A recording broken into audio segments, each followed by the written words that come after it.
Nityanandam Paramasukaram Kevalam Jnanamurtim Dvandvatitam Gagana Sarisham Tattvamasyadilaksham Ekam Nityam Vimalamachalam Sarvadhi Sakshibhutam Bhavatitam Trigunaraitam Sadgurum Tam Namami.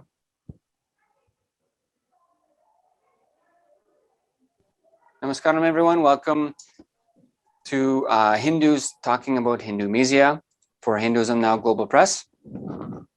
We continue our podcasting series with Hindus sharing about Hindumisia. And so we get a perspective to understand more about how Hindus around the world are living and what kind of things we're involved in, what kind of opportunities there are, and what our experiences have been with Hinduism, with Hindumisia.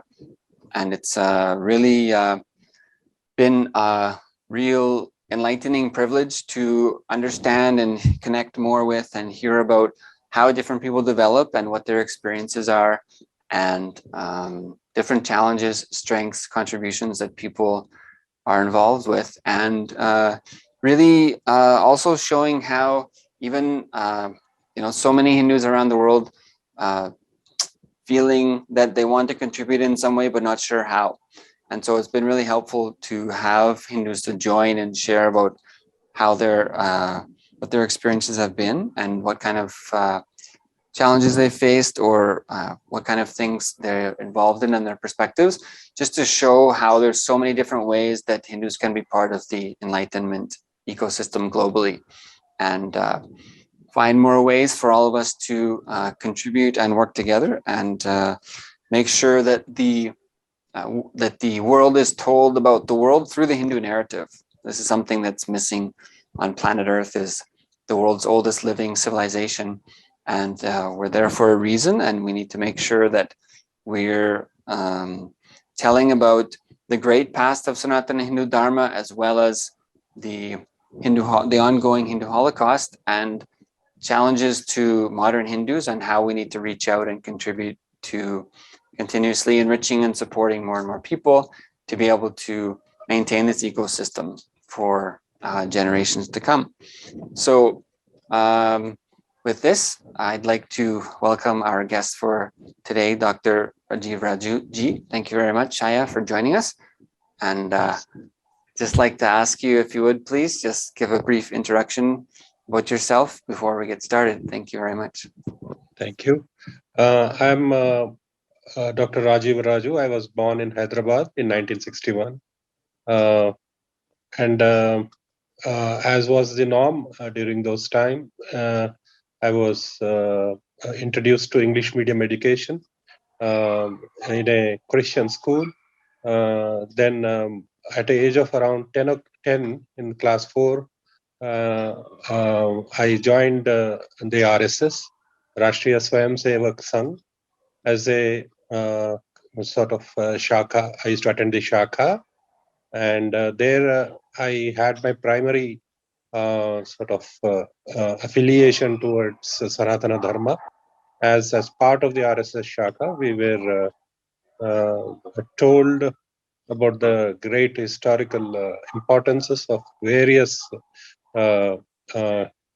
rulers as well as people, the civilization, Hindu civilization, and the history of the Vedas, Upanishads, and the great characters like Maharaj Shivaji Maharaj, the great ruler of southern sort of central India, and Rana Pratap, and various rulers who fought for the Sanatana Dharma.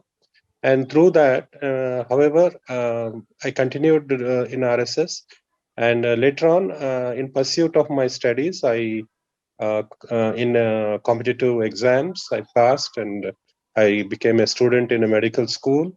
Then I did my undergrad from Gandhi Medical College, Hyderabad. Then I pursued my postgraduate studies in pathology, in histopathology, and became a full-time pathologist. Then I joined government service And also had a administrative qualification by a central institute of Government of India.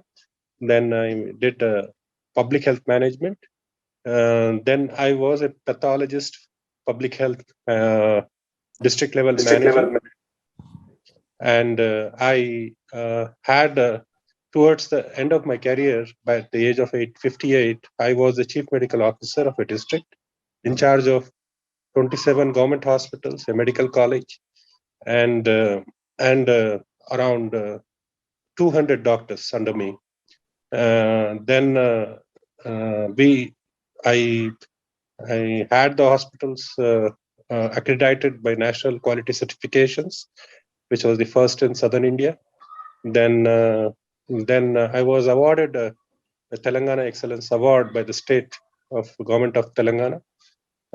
Then after that, I joined the National Health Mission of the government of India, and for 2 years I worked there. And I had a serious COVID in April, and after that I stopped working professionally. But my pursuit towards doing the common meeting the common needs of the community as far as spiritual health is concerned was through and through all my student, college, and professional life. So a bit of my spare time, I was a very busy practitioner. I had my own diagnostic centers. So apart from my sparing time for my profession, on weekends I used to do public health in the tribal areas, in the tribal districts, villages, where I used to take out my team and go and do public health activities in the form of medical camp for disadvantaged tribal populations, and also include a part of spiritual health.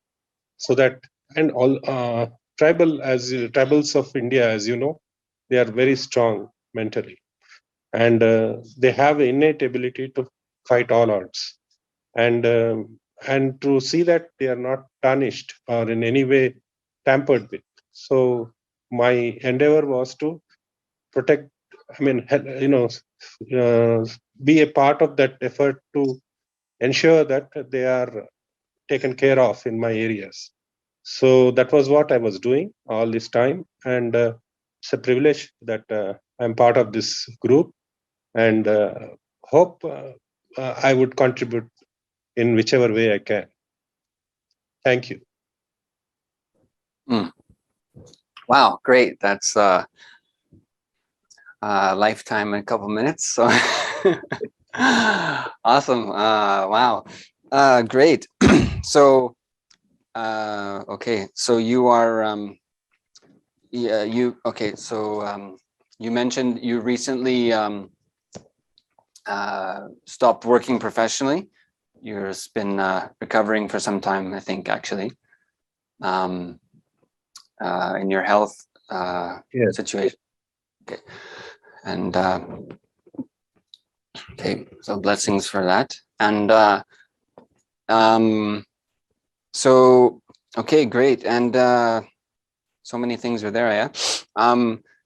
Maybe can you would you tell us more about what, you know, it's there's so many, you know, different backgrounds and starting places. Like there's, you know, there's around, you know, it could be around 1 billion Hindus in India, but there's you know, as many as 1 billion people around the world who also are, you know, practicing Hindus. And so, you know, those people have a lot of different upbringings, you know, even personally sort of growing up in a slightly Christian family. Could you share, can we go back, could you share more about what your early life was like, what your, you know, your home was like, your parents, and what was learn more about that? Yes, my father was a politician. He was equivalent to a senator, actually, in state of Andhra Pradesh. Minister of state rank. He was for the work, used to be a part of the Congress party, Indian National Congress, of which Mahatma Gandhi was the part of. So uh, he had Sadgati in the year 1990, but he was a very active member. And apart from that, he was president and secretary of Sangeet Natak Academy, which means which deal with traditional art forms of India, which he took to almost 70 to 80 countries around the globe. To that means in the field of Bharatanatyam, Kuchipudi, and other dance forms of Andhra Pradesh, which he took throughout the world, more so in the Far East, in Japan, and he came to Russia. He went to US. He was all over the place. So he was very busy professionally. And my mother was an administrative officer in a corporation. It was a transport corporation of India. It's a public listed company. So she was a administrative manager and taking care of the finances and all that. So I had professional parents. So and I have a younger brother who is American citizen. Sister, she used to work for HSBC. And now she is retired and she lives in Hyderabad. But one brother lives in US, United States. He's a American citizen. So he is in his own world. I am the only person since childhood. I was leaning towards Sanatana Dharma a bit more than others of the two, of the three of us, and that's how it is. Mm. Right. Yeah. Great. And so you were born in Andhra Pradesh, is it? Or Yeah, it was Andhra Pradesh before. In 2014, it was divided into Andhra Pradesh and Telangana state. So I was born in the erstwhile state of Andhra Pradesh. Now it is Telangana. Yes. Okay. Yeah. And so, Aya, what was your home life like in your earliest years? Was the Hinduism was part of the daily life? What was the routines like? What was your family life like? Basically, both my parents were very busy, and it was a family in which our religion and culture was mostly confined to festival days and visiting temples. But it was it was not very fastidious. Sort of, it was a balanced kind of approach towards the religion by my parents, who were very busy professionally. That was how I was brought up.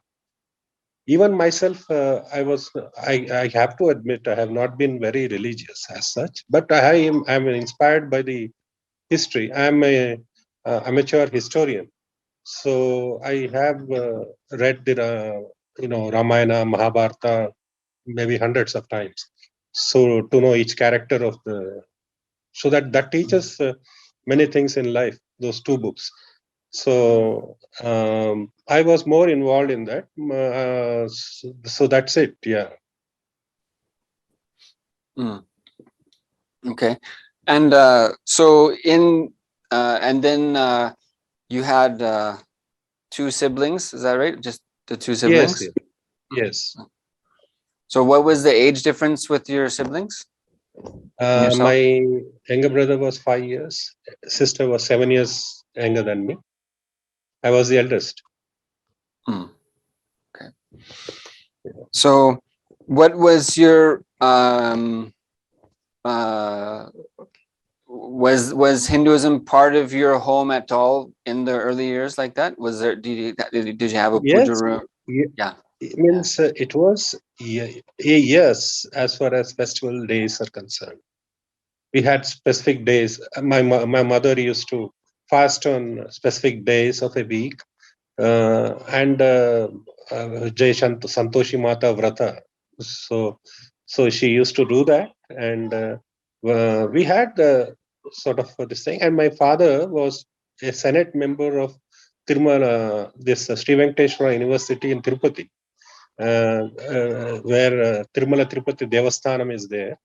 And my father hailed essentially from Talapaka, which is a birthplace of Annamaya, a Bard poet who had written 33,000 poems regarding Lord Venkateshwara.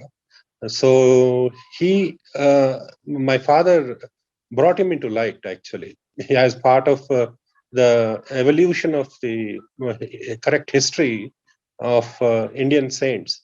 So Annamacharya was Annamaya. A movie was also made in Telugu in regarding that Annamaya.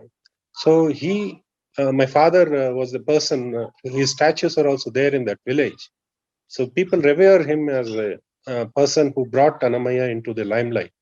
So Annamaya's poems are still sung all over the state of Andhra Pradesh and Telangana.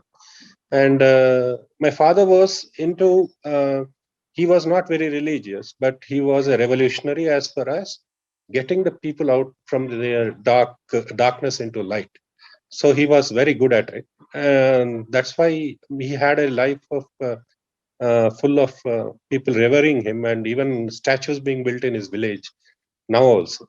Now there's a bronze statue there in his name.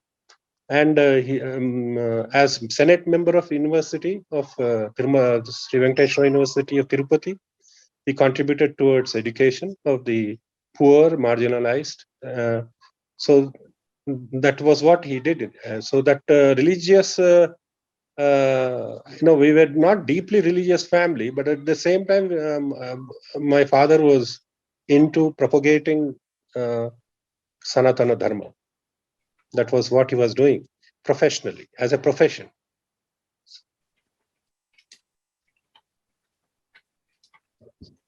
Okay. Wow, that's incredible. This so okay, there's so many things there, eh? And that's so. What are your sort of going back to that time? What are your sort of what is your earliest memories of yourself? What is your earliest memories, or your earliest memory you remember? Earliest memories are as a childhood full of sports, and I was a ardent cricketer. I played as I was a fast bowler, and sports was very much part of it. And attending Shaka in the evenings, where I used to. They were my sort of Shaka Pracharak of that area was also a doctor. So I was inspired to become a doctor, looking at him. So because he said to serve humanity is greater than the best of what we do. So I was into medicine. So my Pracharak was also, his name was Dr. Muktesh. He was an anesthetist. So he was my Pracharak at Shaka, in the place where I lived in Hyderabad. So that's how it is. Yeah. So my earliest memories are that of,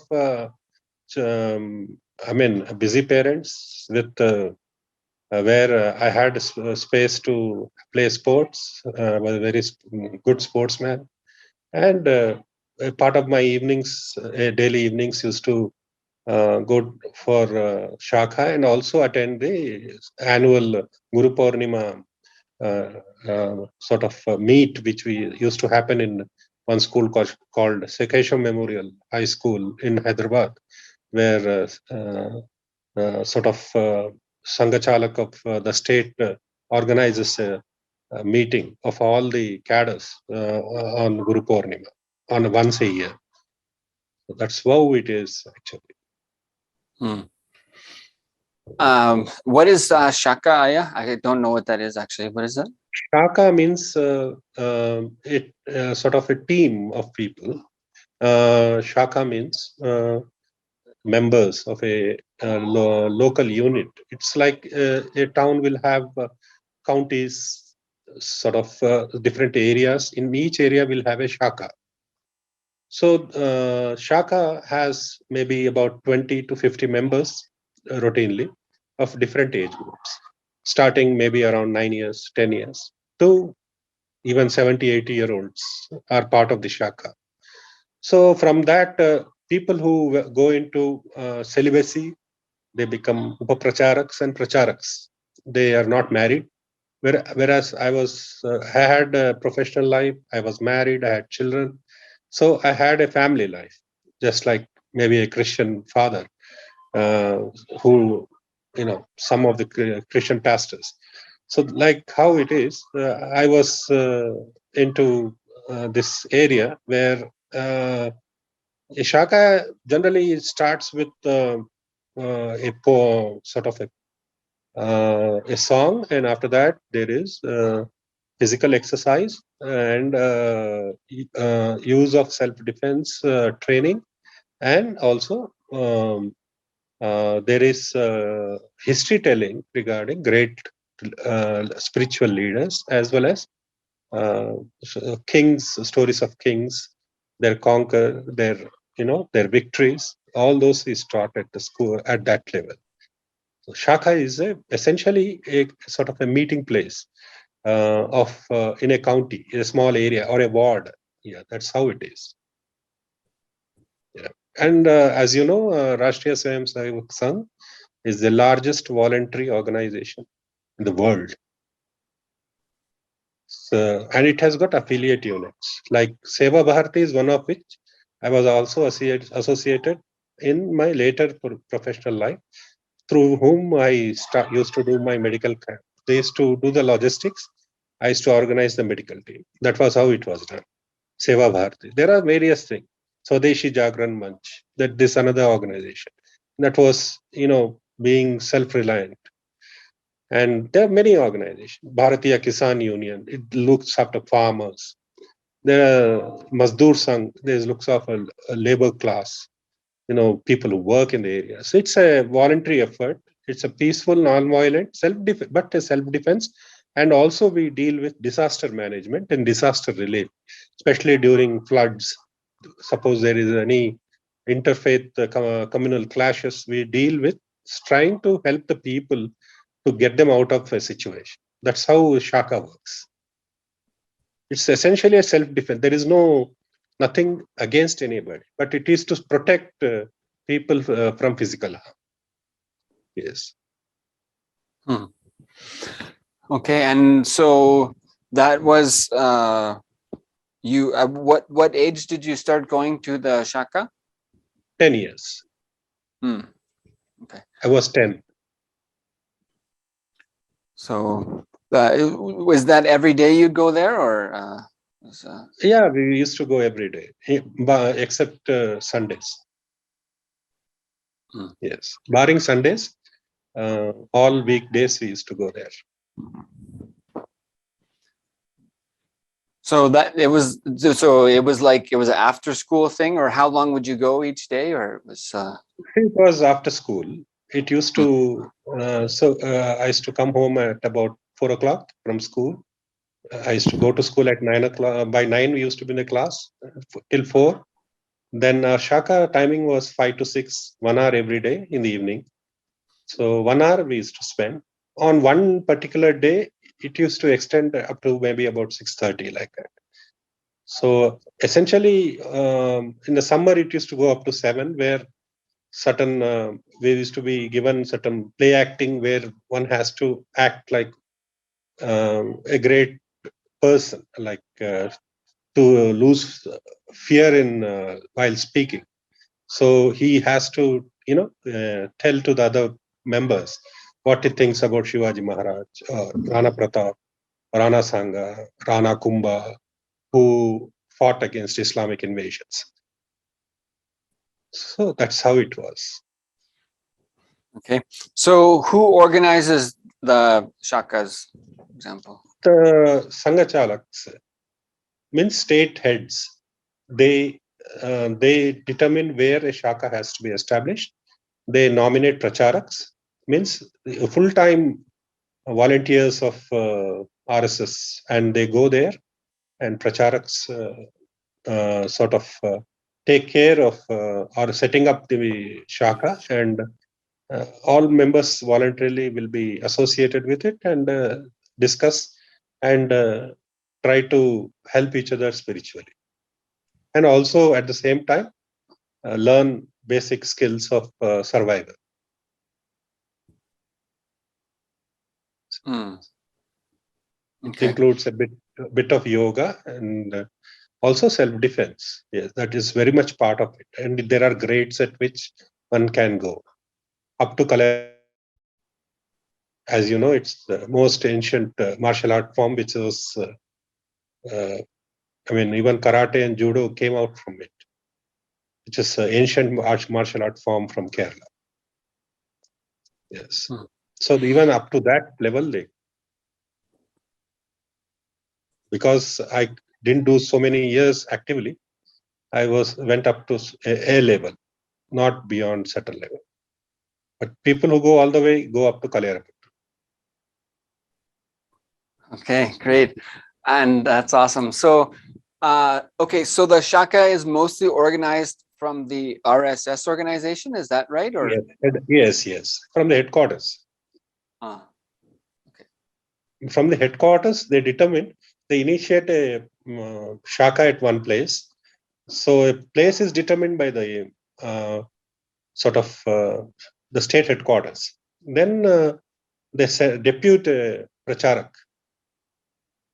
Pracharak means a person who can go there, organize people, meet the people, maybe meet a local village head or a regional head, and then take his assistance to make a shaka where members voluntarily join, right from 10 years to maybe even 60 years. There's no strict rule at which you can join. Children aged 6, 7 also join it because it is more about spiritual health. At that age, they may not do physically, but they like to listen to good stories. That's how it is. And so how did you get into that? How did Well, it was I was a Hanuman Bhakt in my childhood. I used to go to Hanuman temple. So there in that Shaka was within the temple. So there I learned that there is a Shaka, RSS Shaka, when I used to go to the temple. So then I voluntarily went and joined it at the age of 10. That's how it is. It's about totally voluntary. Great. And so good. And this so okay, good. So you're saying some of your earliest memories are from your involvement with the Shaka? Yeah. Basically, Shaka, as I told you, was essentially dealing with spiritual health of the children and also adults, mental, coping with situations of life situations, real time. Suppose there is a family health issue where a parent or somebody is sick and somebody is lost, how to cope with that trauma, so that it takes care of society's psychological well-being. So Shaka's activities essentially were to help cope with for example, as a school student, what the most traumatic experience for a school student is maybe a maths homework. So in school, a maths teacher would give you a homework. That used to stress us a lot. Maybe that to relieve that also, many students used to join a Shaka and get relieved of the tension so that they were mentally stronger to face the rest. So that's how it is. So basically, Shaka teaches how to cope with situations. And it's even if one puts 2 years into it, it's a lifetime learning of coping with situations, which help all the way. Right. Great. And so your siblings, were they also involved in the same Shaka? They were... No, not at all. Not at all. They were very anglicized. They were not at all involved. They were not involved at all. And they were very good students. I was also a very good student. I was actually one of the toppers in the state. They stuck to their careers, yeah, and they didn't deviate from that. They were very anglicized. They were more American than Americans. And great. what in your so you where the you grew up in one you grew up most in just one home, was it, for your earliest years, or did you move to any different places? Or No. I basically after I joined government service, I moved to a place called Adilabad. It's a district headquarters in a state of which was in the state of Andhra Pradesh. Now it is in the state of Telangana, Adilabad. It's a predominantly a tribal district, and of consisting of tribals communities of Lambadas, Gonds, and other primitive, we call them particularly vulnerable tribal groups, PVTGs. There are four communities in Telangana which are PVTGs, which are the most marginalized communities amongst the tribals. So two of these tribal groups, like Kolams and Totis, these two tribes also live there in that district. So I started working there. For 16 years, for 3 years, I was in primary health care. And for 13 and a half years, I was at the secondary level care in a district headquarters hospital. I started a licensed blood bank. I was into transfusion medicine with more than 1 lakh transfusions. So blood transfusions. And also that I was a trained intensivist. So, so, so it was a mixture. I lived in Adilabad for 16 years. Then I did my another post graduation in Hyderabad, Usmania Medical College. Then I went into administration, medical administration, which involved being a resident medical officer, RMO of district hospitals in Sangareddy district. And now it is Sangareddy district. Erstwhile it used to be called as Medak district. And then I worked as a superintendent of a hospital in the old city of Hyderabad known as Barkas, which has 98% Muslim population. So I used to live there and I used to work there at least. And I worked there for 3 years. And after that, the state government decided that being with my experience amongst the tribals, I be posted as the district head of the medical department in Adilabad. Once again, I went back to Adilabad for around about 2.5 years, where I won many awards for my work there for starting quality assurances programs amongst the tribal hospitals. So apart from that, after I joined the National Health Mission, I was made in charge of tribal health for the state of Telangana. So I toured 10 tribal districts of Telangana because Telangana tribal areas are divided into 4 ITDAs, Integrated Tribal Development Agencies. So ITDA Utnur, which takes care of Adilabad, Asifabad, Mancherial, and ITDA Eturnagaram, which has Warangal, parts of its Mulugu district, and ITDA Bhadrachalam, which also has Mulugu and Mahbubabad and Khammam parts of it, and ITDA Mannanur, takes Nagar Kurnool district. So I have toured all the districts. I have toured all the districts of the state of Telangana, all the 33 districts, personally. And I have intensively toured these 10 tribal districts. So I have they constitute in Telangana, you may be aware if you take the stats, there are about 33 lakh tribals. 33 lakh is about 3.3 million people are tribal population. And PVTGs constitute about close to about 1 lakh PVTGs. So my emphasis has been on PVTGs, particularly vulnerable tribal groups. They have very high rate of maternal mortality, infant mortality, because of ancient certain practices which we have tried to reduce, and we are still doing it. We have been doing it, and it's an ongoing process. And so in Gond community of Adilabad, there are things called Rai centers. Rai centers are centers of the tribal groups where these groups take care of all aspects of administration in the tribal areas. So we used to coordinate with the Rai centers and take care of their public health as well as other basic minimum needs like public distribution of food, safe drinking water, then proper transportation. So all these things. So this is all part of the district administration. I was a part of it. I was as a class A plus officer.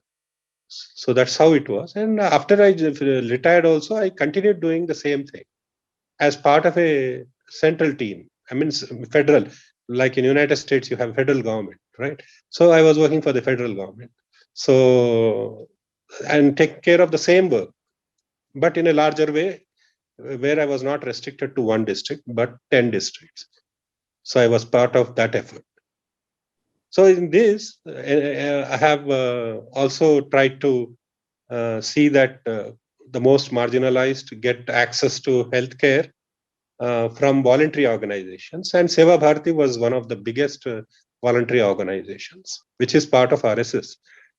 So their help was of immense value to ensure that, especially during outbreaks, because in those years we used to have outbreaks of cholera, outbreaks of diarrheal disease, and outbreaks of encephalitis, Japanese encephalitis. Hundreds of children used to die. So all those things we had to cover and ensure that preventive strategies are adopted. And now there are no malarial deaths in Telangana state because of the concerted efforts made by people like us, like a team. We had a team. The team still exists.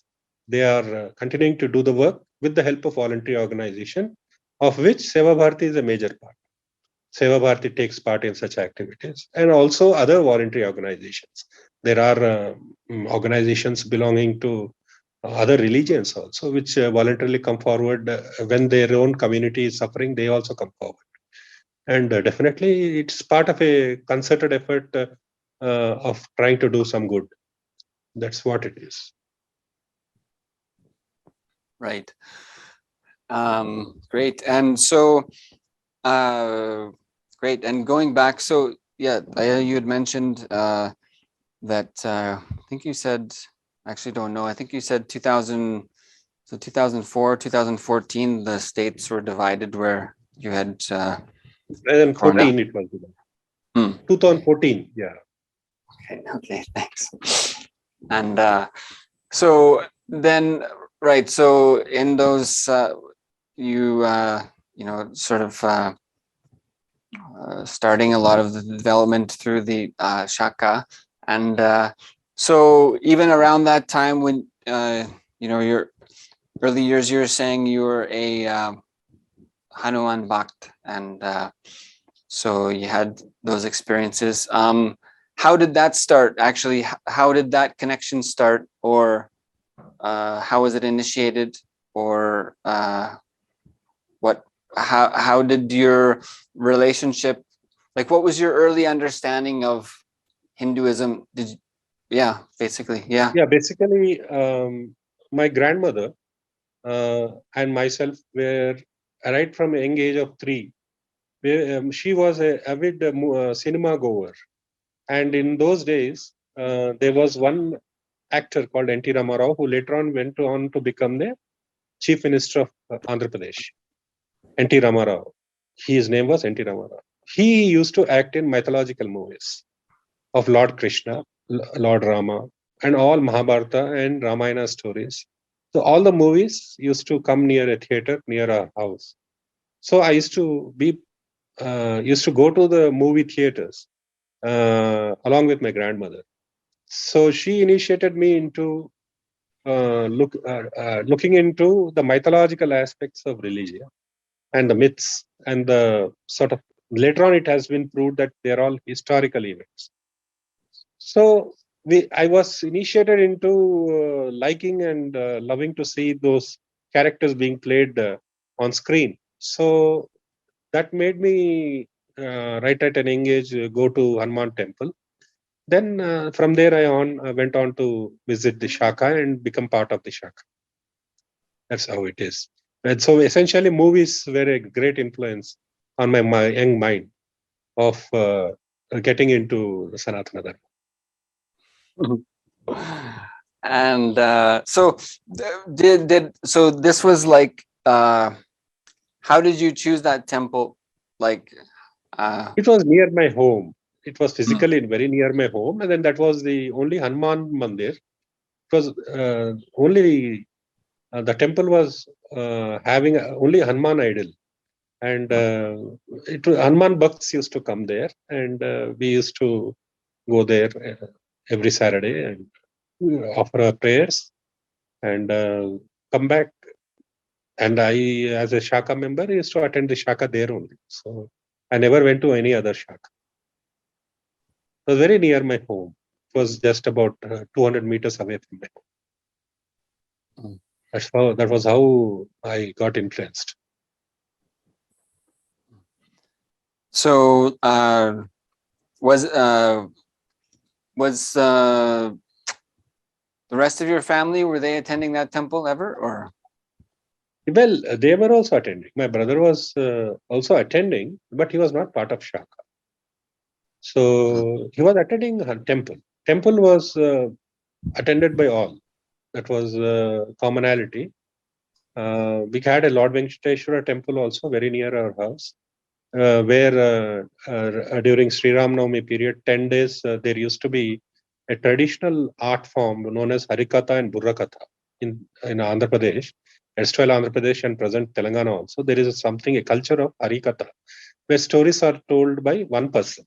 Whereas Burrakatha, there are three people involved, who tell about a story of of mythological value, sort of like Ramayana, maybe is certain part of Mahabharata. So all that stories is in the form of art and culture used to be told during Sri Ram Navami, 10 days in the nights between 8 and 1 o'clock in the night. That used to continue for 10 days.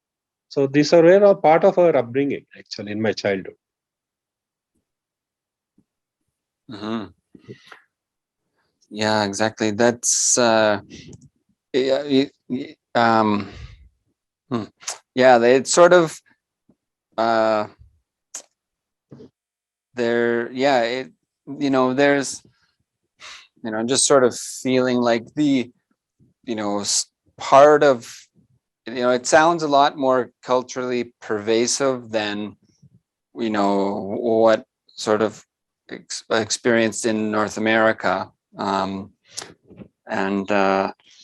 so yeah, I guess was there I don't know exactly what the lifestyle would have been like. Was there I don't know what your routines would have been. Was there various other temples in the area your family would attend together? You'd go alone, or certain days we entire family used to go. Certain days, especially during festival time, especially Sri Ram Navami. That was a culture in our area. We used to, as a family, we used to go to the temple. But later on, there were these two temples in our area, so we used to go frequently there. So as I grew older, I started going to other temples of the country. Sort of when I came into adulthood, I started going to other temples like Honda Nagnath or Grisheshwar Mandir or Tirumala Tirupati Devasthanam, Tirupati Balaji, Vijayawada Kanakadurga Temple, various other temples. I have gone to Kashi, Kashi Mathura. I've gone many temples actually. There are 12 Jyotirlingas, so I have seen almost 6 of them. 6 I have to see. Yeah. So maybe temple visit was very much part of our daily life. If not daily, definitely it was very much part of our weekly life in those years. Later on, it has decreased. I'm sorry to say that, but because now since 2 years, because of the COVID, we are not able to go to temples. So, but before that, we frequently used to visit temples as a family. Right. And so What was that city or town or village? What was it? Was it a big place or small place or? Yeah. It was a suburb of Hyderabad. It was Hmm. Alwal. It was a suburb of Hyderabad. I was born in Hyderabad, in the city itself, but we had our own house there in suburb. So there it is a suburb of Hyderabad. Now it's very much part of Hyderabad. In those time, it used to be a suburb. Now it is not no more a suburb. It's just a part of Hyderabad. So these two temples still exist, and they have high footfalls. Definitely, it's one of the big temples of that area. Hmm. So Um, temples are essentially the epicenter of sort of a religion, so to say, the way of life. Hinduism, as I see it, is a way of life in all aspects, spiritually, physically, psychologically, every way. It's a part of life. So that's how it is. mhm. And so um, the there you said there are bigger. How big are those temples? That Venkateshwara temple is one of the oldest temples. It was built by Chalukyas around 700, 800 years back. Uh, and it's quite big. I mean, it has got a very beautiful ancient idols and more than 700, 800 year old idols. Alwal, it is Sri Venkateshwara temple. It's a very old temple. Hanuman Mandir was a small temple. It was built around the 1940s. So it was built maybe around 70 years back. But Sri Venkateshwara temple, one of the ancient temples of Hyderabad, 700 years. It was built by Western Chalukyas. Yeah. It was the dynasty called Western Chalukyas. So those people built that temple. So that was a very ancient. Now also it exists in full form, and a lot of people visit that temple. So that temple, there used to be, it was a hub of cultural activities in those years. Now also they do it, but previously it used to be very high. Hmm. And so the Hanuman temple had like a number of rooms, or at least a place where you would meet. What was the? Yeah, that we had a sort of garbhagruha where there was an idol. Apart from there was sort of for doing circumambulation, we had an area and to place to sit also. So we could sit there after breaking the holy coconut. Used to sit there and we used to get prasadam. So we used to consume a prasadam there only. So that was it. The Venkateshwara temple was a different thing. On festival days, it was a very big site, especially Venkateshwara temple. Almost 10,000 people used to come to that temple. For evening programs during Sri Ram Navami, during that time, nearly 5,000 people used to sit in grounds in front of the temple and listen to the Harikatha or Burakathas. That was how it is. It was during those times. I'm talking about 1960s, 1970s. That was how it is. Yeah. Great. And so I guess during the day you said you were attending school. What was your school like? Was there any Hinduism in the school, or what was the It school was a like? Christian school, as I said earlier. It was Mm. a Wesley Church, Wesley School. We had Bible classes in the class, and we used to read Bible as part of our education in the school, Christian school, missionary school. So, because English was a primary language, it still is a primary language in India. And to get the best English education, parents used to put their children in English medium schools, especially, and all the English medium schools during those times used to be by missionary schools. Nowadays, we have other religious groups having English medium schools. But during those times, it used to be Christian missionary schools.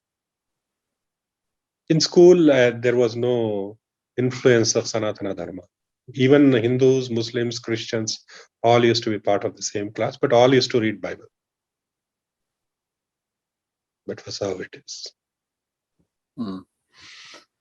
So okay, so does that mean it was kind of like a specialized school, like it was different than what most people would have gone to, or It was a missionary school. It was during the time it had sort of there were very few missionary schools of that number of students. We had more than 2,000 students in my school.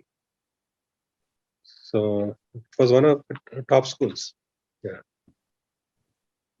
All the students either became bureaucrats, politicians, sportsmen, or administrators.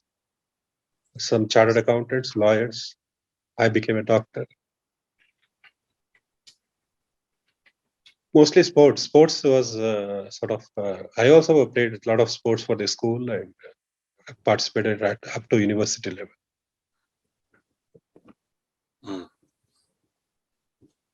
Okay, so in that sense, I guess it was.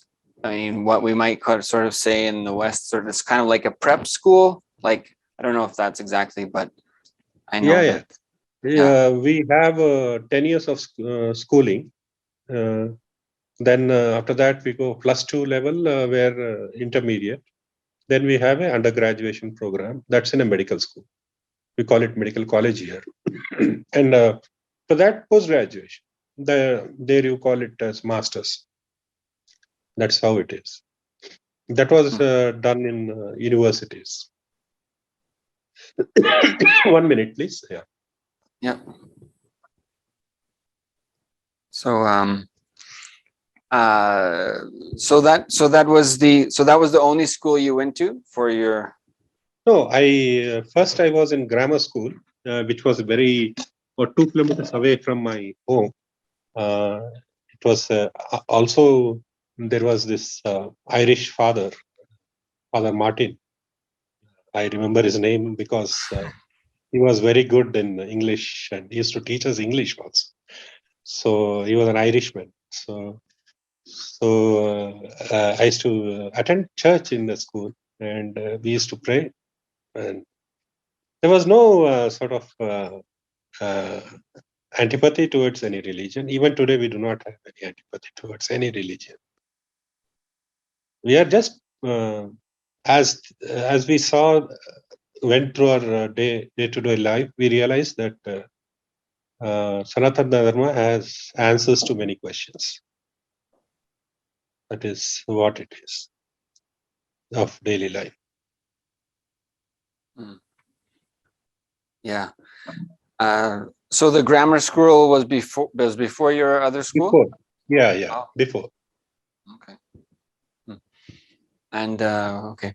And so your siblings went to the same schools, did they? Or Yeah. They also went to the same school, and even sister went to a Christian school. She went to St. Anne's School. Yeah. Okay. Yeah. Okay, great. And so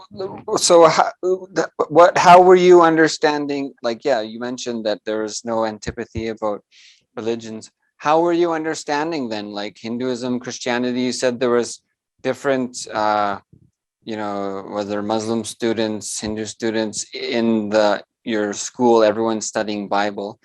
So in those schools or the grammar school, what was your understanding about Hinduism as it related to, that you said the Irish father was teaching? So what was your understanding at that point of Hinduism? At that point, see, basically, Hinduism, as per Sanatana Dharma, there are lakhs of gods. Lakhs of gods. Some say 36 lakh gods. So essentially, in my childhood, I thought Jesus was one of the 36 lakh gods. Prophet was one of these apostles. So in my childhood, there was no contradiction between religions, because as a child, even that happened with many of my classmates. Because when we went to a Christian school, when we looked at Mother Mary or Jesus, we always used to bow down and pray, because for us it was, because Sanatana Dharma means there are different paths to one common God. The paths may be different, but God is one. So we looked just that this is another path we are learning, and we already are learning another path at home or in our neighborhood. So this is another path which the Father is teaching us. So we will take this also. So there was no contradiction to it. Yeah. Right. So you like, and then did you have a puja room in your house too? And so there Yes. was various deities there. Did you Yes. have was there an image of Jesus there also, or? No, they were not believers in Jesus. None of the men at home. There used to be idols of Hindu gods and goddesses, not Jesus. Mm. In school, we used to. All three of us used to.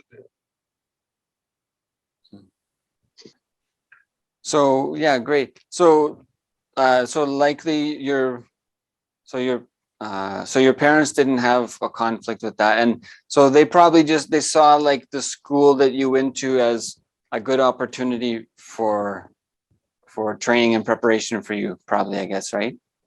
Yes, it was a preparation for sort of good English education with various skills. So there was this was part of it, because every missionary school we had to go always had sort of this concept of trying to uh, learn and teach the religion. Mhm. Okay, Yeah. great. And super. So, and your parents, did they grow up in like a traditional Hindu practicing home, or how's that like? They were Hindu practicing homes. Yes. Okay, and right, great. So I guess sort of the ecosystem of that you are around just sort of is, you said there's many different temples, and so that was your understanding uh, as a child, like Jesus was one more of the gods. Um, and so how did that progress through the school, like your experiences with Hinduism, and did you experience any like did you see any conflict between religions, or any No, experiences of, yeah, in no, the there was no conflict. mm, There was no conflict as far as the book is concerned. The people, Christians, we never had any issues, but Muslims, we definitely had societal issues. Yeah. mm, okay. And so what is your earliest experience of that, or memories of that? How, as a child, how how do you experience that? How do you cognize it? Or uh, what are you seeing or experiencing? How does that happen in the development? I know you're saying, like, as a child, it's like you hadn't perceived any conflict, anything, and then you're seeing Jesus is one more of the even 33 core gods, and this, and so um what do you have any memories of that, how you had experienced, like, oh, there's a conflict here, there's some There's no conflict. mm, There's no there was no conflict. mm, There was no conflict. yeah, Okay, great. So those were the school years. So can you, so what happened from that point? If you're growing up in that area and you said mostly there was one school that you were with. So what happened from that point? Your experiences, of Hinduism or Hindumisia from that point. How did things progress from that school moving?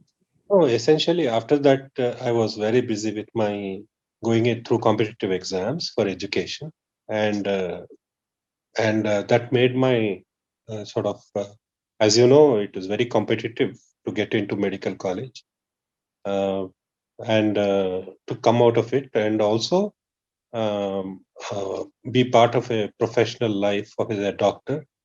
And having chosen to go to a tribal area, I was very busy. And during my holidays, I used to take part in Seva Bharati activities for conducting medical camps for the underprivileged. That was my activity. So throughout my period, I was always busy with trying to help out. Because as years progressed, I had stature and team coordination, and I could motivate people to come and join me and take them to the field, so to say. That was it. That's there was no conflict with any religion always. No, no, because essentially I was not trained to be like that. Mm-hmm. Right. Great. So in you growing up, did you consider yourself a Hindu, or how did you cognize that? I'm a Hindu. I'm a Oh, Sanatana Dharma, Sanatani, mm, and I will be a Sanatani. That's how it is. There's no contradiction there. mm.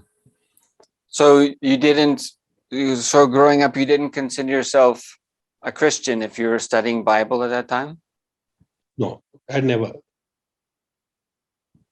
Nobody considered themselves Christian because only Christian students who were there considered themselves as Christian after reading the Bible. Whereas we never considered ourselves as Christian. However, we respected Christianity and Jesus, and we used to read the stories of Bible when we were trying to follow many of it in our personal lives through our education, uh, you know, of certain principles of Bible. Yes. Okay, great. So exactly. So in those schools, even then, so there would have been, whether it's Muslim student, a Hindu student. So they would consider themselves as Muslim or Hindu, but they're studying Bible in a Christian school, for example. See, one thing I'll tell you straight away: Mm. Hindu, Muslim, Christian, when it comes to school education and things being taught at school, they will follow it throughout life. At the same time, what is primarily their religion, they will follow that religion. That is it. Certain principles of learning at school will never leave them. You understand? So basically, it's like that. So the certain principles are there which are good that are followed. For example, will never subscribe to the idea of inquisitions, of Spanish inquisitions, or the Portuguese inquisitions by Christianity, or the Crusades. But definitely, we empathize with the sufferings of Christians at the hands of Romans. You understand? So it's like that. When we look at the historical perspective of Christianity, we look at it as that. Yeah. Right. Okay, great. And Can I go out? I have certain other. yeah, Maybe we sure. can continue that day. Yes, of course. So Okay. appreciate you sharing a lot of your perspectives. There's obviously very many aspects. It's one of the things that's really helpful because obviously you've achieved and led a lot of different initiatives. So it's always good to see where someone comes from and what their understandings were. It's these kind of roots because a lot of people have very similar roots, although they follow very different paths. So I really appreciate and you illuminating, right, what is the experience of this path and that place and how it happened for you. And so I really appreciate you sharing those kind of things. it's great for kids and other people to see, okay, how, what is the history and where people come from and how things develop. So I really appreciate and thank you for joining us today. And Thank you. Thanks a lot. Some other day. Yeah, definitely. great. So we'll just complete this session chanting a Purna mantra. Thank you very much. Thank you. Om Purnamadav Purnamidam Purnat Purnamudachyate Purnasya Purnamadaya Purnameva Vashishyate. Om Shanti Shanti Shanti Hari Om Tat Sat Sarvam Bhagavat Shri Nityananda Paramashiva Parukarpanamastu. Om Nityanandam.